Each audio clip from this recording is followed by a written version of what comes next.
Hello, my name is Ryan Gruder. I am an attorney in Glastonbury, Connecticut. I have been asked to speak about the Dodge Brothers case. I would just like to say before I start that I am not a historian, I'm not an expert on this by any means, but it's a case that I read while I was in law school and I found interesting, so I tracked some of the information back then, and it's a story I enjoy telling. So this is really more going to be the first sober episode of Drunk History ever. So where we're at when the case begins is Ford Motor Company has been operating for a number of years selling super cheap cars, cheaper than they needed to sell them, and paying their employees a good wage, an above market wage. And the shareholders of the company, I'm sure, were skeptical of this and did not like that Ford had done these things. And yet it had resulted in wild profits where Ford Motor Company is now the largest motor company in the country, and they're sitting on a massive profit surplus, just gargantuan. I don't even know what type of terms it would be in modern dollars, but something in the tens or hundreds of billions of dollars. They have tons of money they're sitting on. And in a corporation, of course, you don't just let that money sit there. You either have to distribute some to shareholders or you have to reinvest it. You got to do something with it. And Ford is trying to figure out what he's going to do with this money. Now, all along, he has said that he wants to provide good employment terms for his employees. He's always said that he has this dream of, a car for every person in America. He wants his cars to be affordable and accessible. And he, on the one hand, sees this as a chance to realize that dream fully. And he can expand operations. He can make their cars even cheaper. And he can employ more people, and that's great. But on the other hand, he's got shareholders who have invested, and they'd like to see the distribution. They'd like to see some return on that. At the same time, the Dodge brothers, who own about 10% of Ford Motor Company, I think they're the second biggest shareholder, maybe third. They're one of the big ones. They have started their own motor company in direct competition with Ford. And they want the money to be distributed because they are going to use it to ramp up the operations of their new car company, Dodge, and directly compete with Ford. Obviously, Ford is not happy about this. I don't think anyone would expect him to. And so we'll never know entirely what his reasons were, but he announces a plan to his shareholders saying, sorry, no shareholder distribution.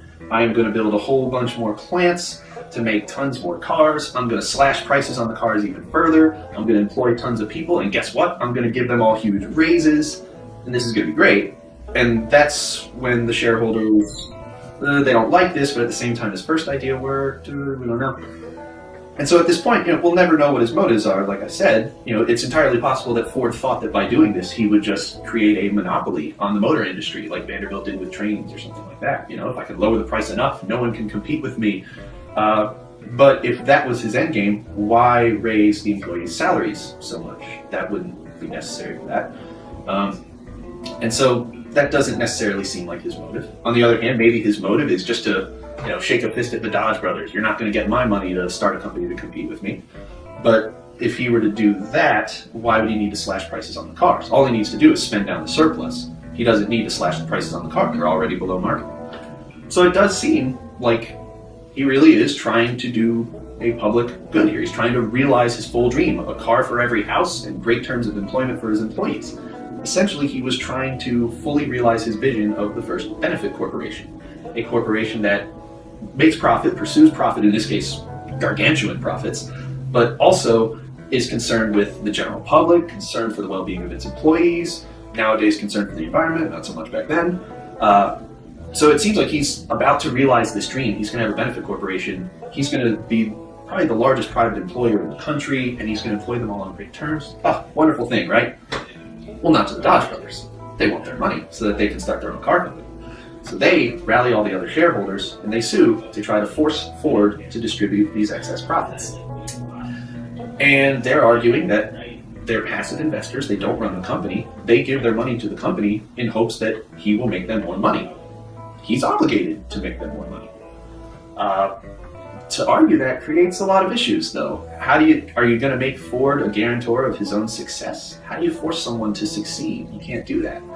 How do you gauge his motives then? If you make it something like, well, he at least has to try. Well, how do we know what he's trying to do with any one decision? And so the court's trying to figure out how to play the middle of this and how to come up with a solution. And they think they come up with a brilliant solution, which is to say, yes, corporations, you can't just go run off with investors' money and not be concerned with profits, you have to pursue profits. But because we'll never really be able to parse your intentions truly, you're going to have a lot of leeway in the decisions you make in order to do that. So the court thinks it struck a nice balance. People running corporations like Henry Ford, they'll have a lot of leeway to make whatever decisions they think will lead to profit. You can justify that pretty broadly. But at the same time, shareholders are protected from fast and loose presidents of companies, because now they do have to pursue profit ultimately.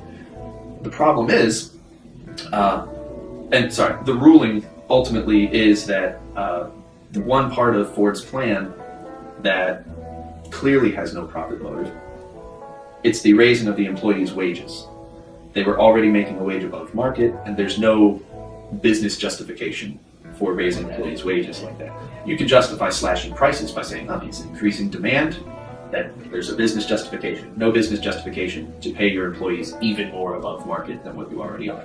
So that's the court decision. The problem with the court's decision is it ends up being interpreted as to say that a corporation must pursue profit to the exclusion of other pursuits, many of them worthy.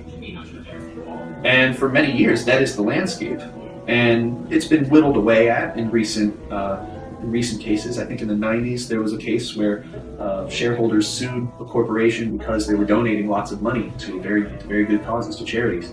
And the corporation won that, saying, hey, part of being a corporation and part of giving value to your shareholders is that the corporation is viewed as a partner in the community and has a positive reputation that's building goodwill. There is a business justification for charity, again, within limits. So it's been whittled away at. But the ultimate principle has still held true, that a corporation must pursue profit. And to this day, the Dodge Brothers case is the case that's cited for that, and it's from something like 1910. It's been over 100 years, and still, when there's a suit that talks about what duties a corporation owes to its shareholders, it all starts with Dodge Brothers. It has not been overturned. It's just been chipped away at a couple of times. But in modern times, we have had way more entrepreneurs who want to pick up Henry Ford's dream, who want to employ people on better than market terms, who want to provide products that are accessible, that are priced below market, that want to maybe have higher costs of production but produce a product with less impact on the environment or with better employment terms, things like that. And the only vehicle that we had to do this for many, many years was a nonprofit corporation. It's very difficult to raise money in a nonprofit corporation, though, because who wants to invest in a corporation that, by definition, is not making profit? So it's very limiting. As a result, nonprofits, they generally don't pay very much. They have trouble attracting talent. In the 70s, when the LLCs came about, now you could create the effect of a benefit corporation. You could, you can pretty much arrange an LLC to pursue any ends you want. But at the same time, these entrepreneurs want to identify their corporations as corporations that are pursuing profit as well as other benefits. So what do you offer to those people?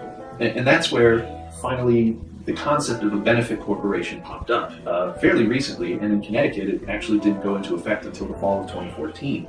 It's that new. But it's a novel concept, and one that is growing in popularity, where you pursue profit, you also pursue the public benefit, which can be a specific benefit if you choose it to, or just general public benefit.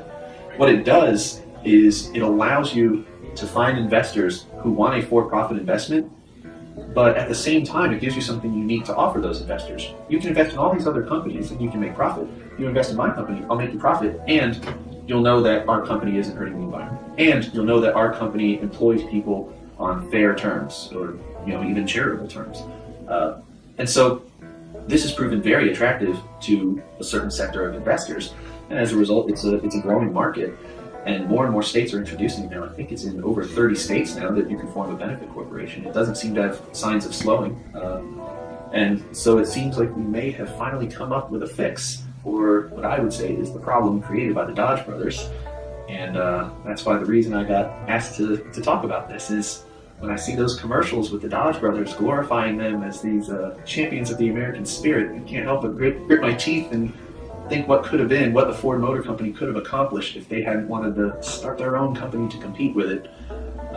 But alas, that's history. So, thank you.